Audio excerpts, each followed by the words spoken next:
there was one day, I was assistant curator, and it was very early in my assistant curatorship, and the curator asked me if there was something I could do about these unprocessed gifts. Now, for those of you who work in libraries, you know that the term unprocessed gifts means a pile of music. We have no idea what this is. So I said, sure. So I went through it, and I was going through and found some duplicates of things that we had, no big deal. But then came across something, and it was it was in a box, and I opened it up, and it said "Music to a World's Fair Film, World's Communication Building, George Antile, April 1939." I said, "Oh, this is interesting. You know, it's George Antile, American piece. I'm not an Antile expert. I've not heard of the piece, but you know, it's by Antile." It was a pencil score, pencil and ink, signed by him. So I thought, well, then look this up. So I take the New Groves off the shelf. I look for Antile. There's Laurie Anderson. Okay, I see her. And below that is Antile. Looking through, and then a list of works at the end, right? And so it lists his works, his orchestral works, and then film music. And you go through and you see see the different things that he wrote, and then it lists music to a World's Fair Film, World's Communication Building, 1939, comma, Lost. I got the thing. I'm holding it in my hand. So that was, you know, it's one of these moments you live for as a librarian, to find something like that.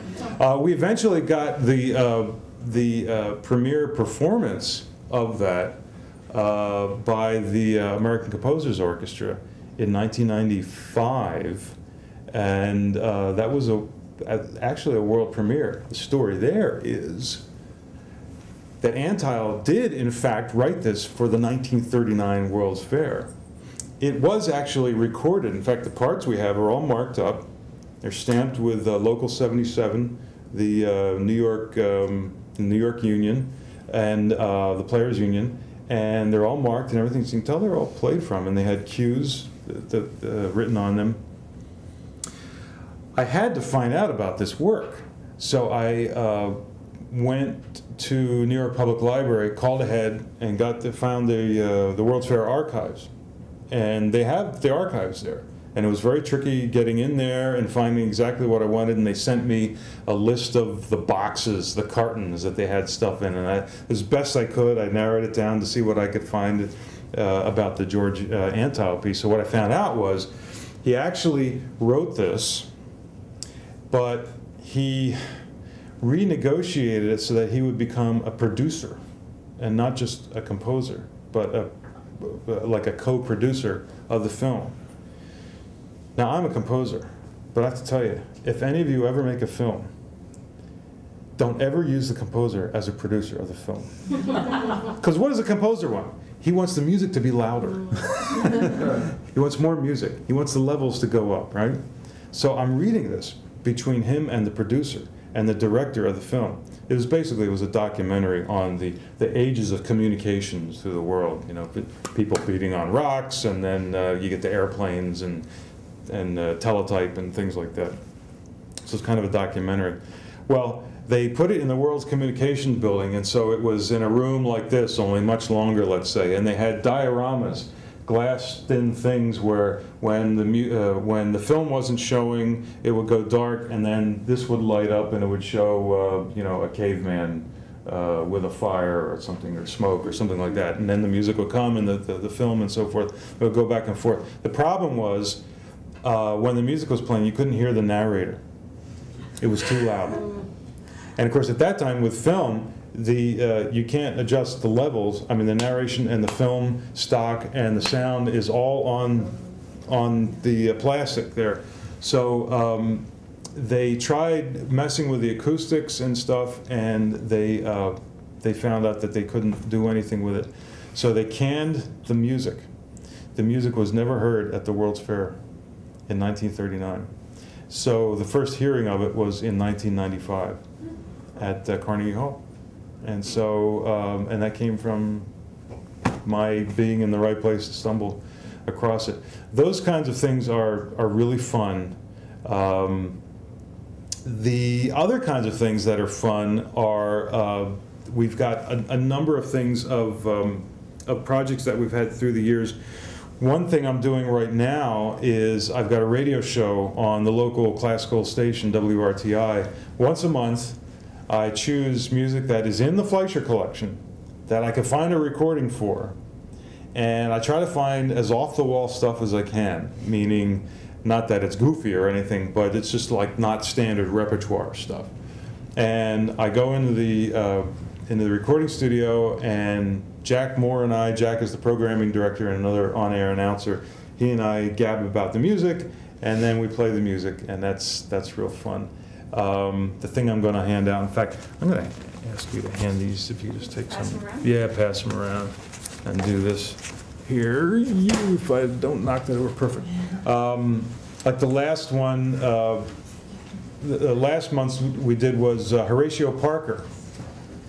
And this came about because, now he's been on my radar screen to do for a while, and we didn't do, let me see, a few years ago we didn't do Horatio Parker, but we did Chadwick's Elegy, which is on the death of Horatio Parker, because George Chadwick and Horatio Parker were good friends.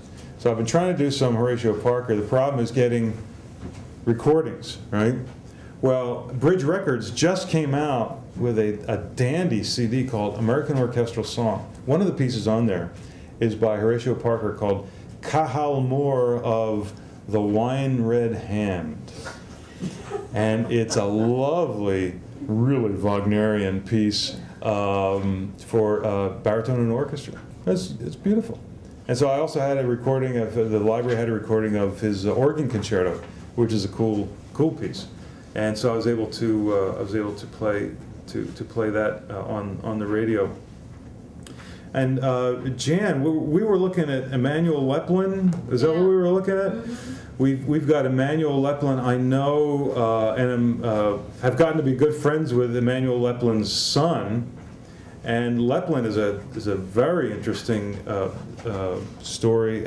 He's a composer, lived in San Francisco, and Metropolis with San Francisco recorded his stuff. He played in the San Francisco Symphony, but then he came down with polio and was paralyzed almost from the neck down.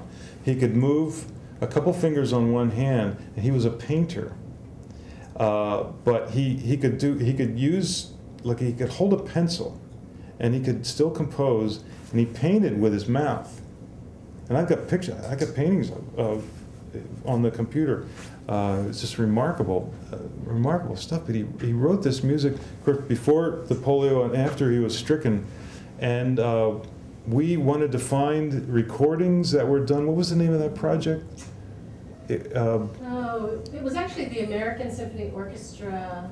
It was actually the American Symphony Orchestra as such. That's right. Like that. Which they put. It's not the one in New York. Right. That is currently. Right. The American Symphony Orchestra League had an orchestra that it put together through workshops. What were those workshops? Well, they had conductors' works, which they still have. Conductors and composers' works. Yeah, and they got the idea. Well, why don't we throw together have an actual orchestra there and do contemporary pieces, have people write stuff for it. Right. That was an amazing thing. It was like 1958. Yeah. And they recorded them.